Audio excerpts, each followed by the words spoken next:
Hello and welcome to our exclusive video for our card class on the go. I'm Tina and I'm going to be bringing you these two projects. So we're going to be making this card and then we'll be making this cute treat bag, which is super fun and it's really easy to do. So what you're going to need to complete these projects is you will need a birthday sentiment stamp set. So the one I'm using is this picture perfect birthday, and I'm using the sentiments out of this. So this is a really great birthday stamp set to have. It has great sentiments, and then it has these which can be used as candles. It's just a really great one. This is one that I don't think I'll ever get rid of. And then the ink colors that we're going to be using are going to be Basic Black and Emerald Envy because they coordinate with our project. You could use Flirty Flamingo, or you could use Crushed Curry, or you could use the Basic Black. Those are the colors that are going to coordinate. So let's get started and we'll move our stuff around here. Let's start with our card, and this is what it's going to look like. We're going to zoom in so you guys can see. Both of my projects will be on one video. So it's two projects, one video, and then the kit that you received from us will have two of each item in the bag so that you can make two of each of the projects. So you'll make two of these cards and then you'll have enough supplies to make two of these treat bags.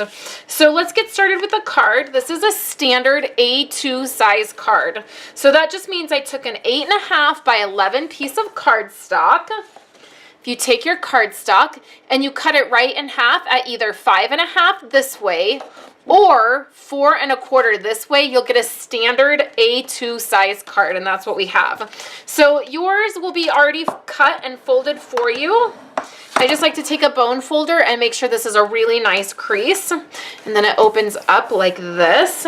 The next items that you will have will be 3 strips of paper. So this black strip right here looks a little bit different than the one that's on this card. You may have either of those two pieces. So when we're creating kits like this, oftentimes we run out of a certain design because we only get 2 sheets of this particular designer paper in each pack that we get. So sometimes we swap out the designs, but they will make the same type of card. So I already have mine cut just like yours will be. So you'll go ahead and pick. You can go ahead and pick whichever side you want too. They're double-sided. So if you don't exactly like the way this is put together, you can pick something different. And then what you're going to do is these are just going to line up on your card so that you have a nice white border. So these are cut at 4 1/4. And then I'm going to show you where the measurement is on my trimmer because you guys, I'm so not good at measurements. So the place that you're going to go to on your trimmer is going to be right after the 1 1/2. So right there on that very next, which is like 1 3/4 maybe. Is that what that is? I'm really horrible with measurements. But yours are cut for you, so you don't have to worry about necessarily cutting them. But if you did want to recreate this card. So all at once, I'm going to stick all of the adhesive here on my pieces. That's just going to make it easy. I'm using Snail Adhesive.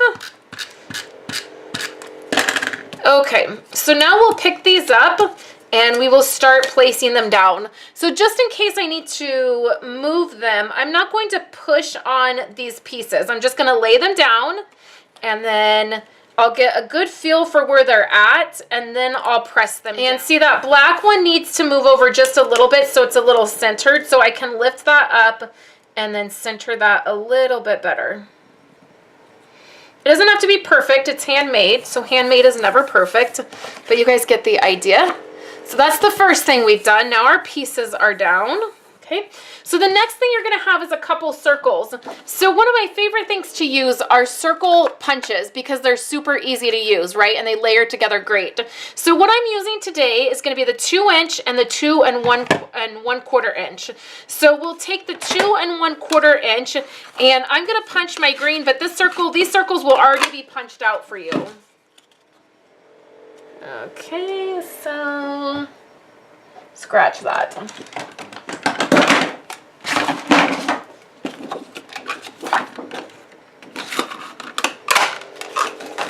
Okay, so quick change of plans. This is actually a 2.5 inch. The green circle is 2.5 inches. Okay, and then the white piece is going to be our 2 1/4. I grabbed the wrong punches. So let's go ahead and punch out the white circle with 2 1/4. So we have our 2 circles. And then what you're going to have is some white baker's twine. And this will already be cut for you, and you're going to wrap it around your card. Now, your card will be open, it will open like this. So you see it will flip up. Mine, I did it like this. So a really easy get around for that is I'm just gonna take my paper snips and I'm gonna snip out a little bit of the spine of this card so that there's a little tiny hole right in that, and we can get our baker's twine through there. There we go. Okay, so we're gonna wrap this around. Yours will be easy because you'll just wrap it around this way and you won't have to worry about that. But just in case you want to do another card like this. So I'm gonna wrap this around several times. Okay, so I'm zooming in quite a bit just so I can show you how I tie this bow. I like to wrap my twine around three twines. 3 times, you guys. Okay, so now I just have a piece coming this way and a piece going this way. So what I like to do is just hold down one of the pieces and then tuck the other piece up and under it. So it kind of wraps around. And then what you can do is just tie the bow. You don't need to tie a knot, and that way there's no extra piece right there that's going to prevent your twine bow from laying flat. So then you just pull that to whatever length that you want, and then you can trim the extra. And then your pieces will go down below. Now you can always add a glue dot if you want that to be really flat. I tend to like my bows and my twine to lie really flat, so that's always an option. So the next piece is when we're going to do our stamping. We're going to take our stamp pad and we're going to open it up. Our stamp pads are really easy to open. You're just going to hold it like this. There's 3 little dots right here at the bottom. You just push up on that, and then what I do is I just slide it up and in. So this is Emerald Envy, and we're going to take the Happiest Birthday, and our inks are firm foam ink pads, which means you don't have to smash it in. It's not felt, it's actually foam. So all you have to do is tap, tap, tap, or you can turn your stamp over and tap it that way. If you just tap it, you will not get ink everywhere, which is always helpful. And then with photopolymer stamps, you can see right through them, which makes it really nice. This is going to fit on the circle perfectly. We're going to set that aside to just let it dry a little bit. And I always close my ink because I always put my hand right in the ink if I don't. So I'm just going to grab some dimensionals and put it right on the back of this circle. We'll layer our white circle onto our green circle.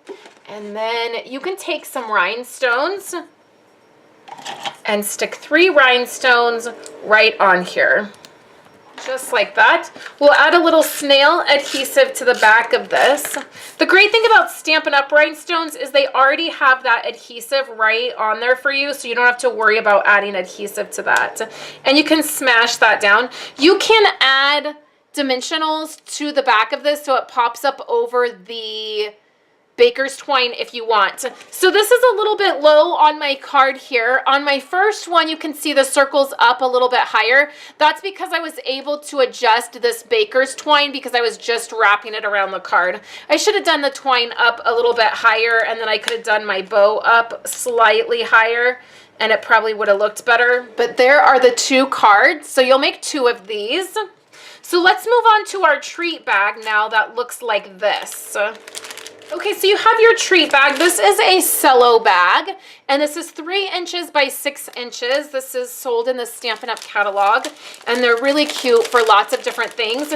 You can just put your candy in here. You don't have to ever do anything to the bottom, but I just wanted to show you this really neat trick that you can do with these bags. Right here, I have a 2 inch by 2 3/4 inch piece of thick Whisper White cardstock, which is what you'll have in your package. And that piece is to go right here at the bottom. You can add adhesive to this on the bottom so that it sits flat. What I like to do is stick that paper in there and then I kind of smush it down because the bag is going to pop back up and you're going to be able to do whatever you need to do to that bag. But if you want to add adhesive to it, you can. That'll help it stick down there. I find once you add your treats to it, there's no need or no worry if that is going to stick, okay? So that's the first thing you're going to do is get your bag ready. And I oftentimes will go ahead and put my treats in there at this point. And then the next item that you're going to have in your bag, you will have this piece right here. This is a 4" by 3 1/4. So this bag is 3 inches wide. So what I've done is I've just added a 1/4 inch to our topper just to make it a little bit easier. So this is 3 1/4 by 4 inches. I'm gonna put this on my trimmer and I'm just gonna use a bone folder and my trimmer to score it. You can use your scoring blade if you want, or this is a really easy way to score your paper. You just use that bone folder. You'll fold this and then get a nice tight crease. This is gonna be the layer that you're gonna put on here, which is going to be 3 inches wide and then 1 3/4 inches. So that way it just fits on here as a layer. You'll layer that together. Again, you can use either side that you want. And then there's a little bit of Emerald Envy ribbon in your package. Well, there will be ribbon, so it might be Emerald Envy. It may be a different color. You know, sometimes that happens too. So I cut this really small. So what I'm going to have to do is just tie a knot. I'm not actually going to tie a bow, which you can also do. A great tip for your ribbon, if you want a really finished look, you can take your ribbon and you can fray the ends of, if the ends are fraying, you can melt the ends of the ribbon. You've got to be careful. Don't catch anything on fire. Don't burn your house down. Don't sue me because you tried and you burnt your house down. But you can do that and it makes a really finished, it gives your ribbon a really finished look. So now what you're gonna do is you just take your bag and after your treats are in it, you're going to fold this down like so. I like to just take my fingers and my nails and give a good crease. You can use your bone folder for that if you want. I'm taking a mini stapler. You can take a regular stapler and you're gonna staple that closed. On your topper, you're just gonna add adhesive to both sides. And then you will pinch this over your bag like so. In your kit, you are going to find some circles again. And this time, we will be using, okay, so we have a 2 1/4 inch black circle and then we have our white circle. This time we're just going to have our white circle layer here. We're gonna use Treat Yourself from the stamp set. I'm using black. And then we can use a couple dimensionals. And we'll layer this right over the ribbon. Like so. And you'll have treats in it. So it will look like this. This is a regular bow and this is kind of a cheater method bow. So those are the projects that I have for you today. Thank you so much for purchasing our Crafty card kits to go. I hope you enjoyed these projects and I hope that you will continue to get our card kits on the go. Have a wonderful day and I will chat with you guys in our next video.